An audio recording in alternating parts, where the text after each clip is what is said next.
In previous videos, we've explained why it's critical to cut global carbon emissions by half in the next decade, and how enrolling in 100% renewable electricity and choosing climate-friendly foods can help. Today, we'll take a glimpse into the life of a typical Montclair couple doing their best to cut the household's carbon footprint. They're even going to couples carbon counseling together. Mike, come on, our weekly carbon counseling session with Dr. Byleth is about to start. I'm coming, hold on. Hello, Mike and Mary. So how have things been since our last session?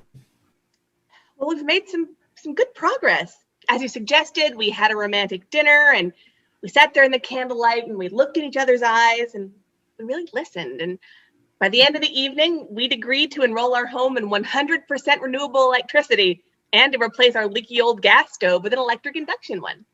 Plus, we compromised on the whole red meat issue. We're giving it up except on Christmas, Easter, and our anniversary. Wonderful.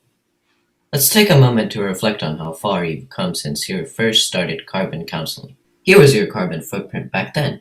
You were an average Montclair household. You had a carbon footprint of 70 tons per year, or 35 tons each, whereas the average American generates 18 tons of carbon per year. You were emitting twice that much, which is typical of relatively affluent areas like Montclair, unfortunately.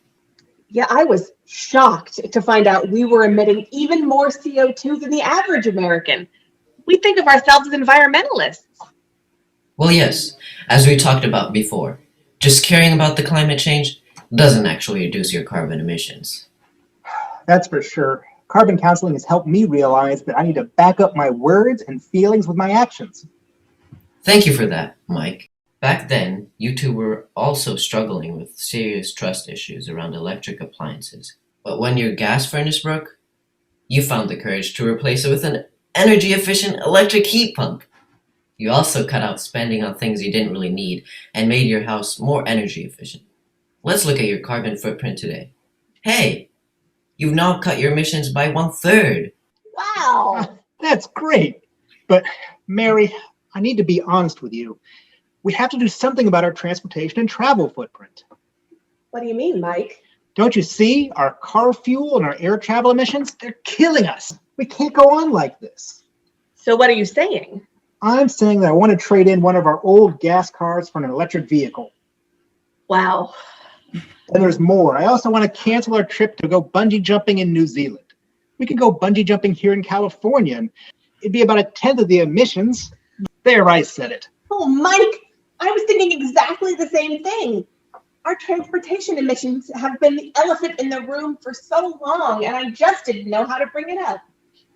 You two are amazing. Let's see what will happen to your carbon footprint now.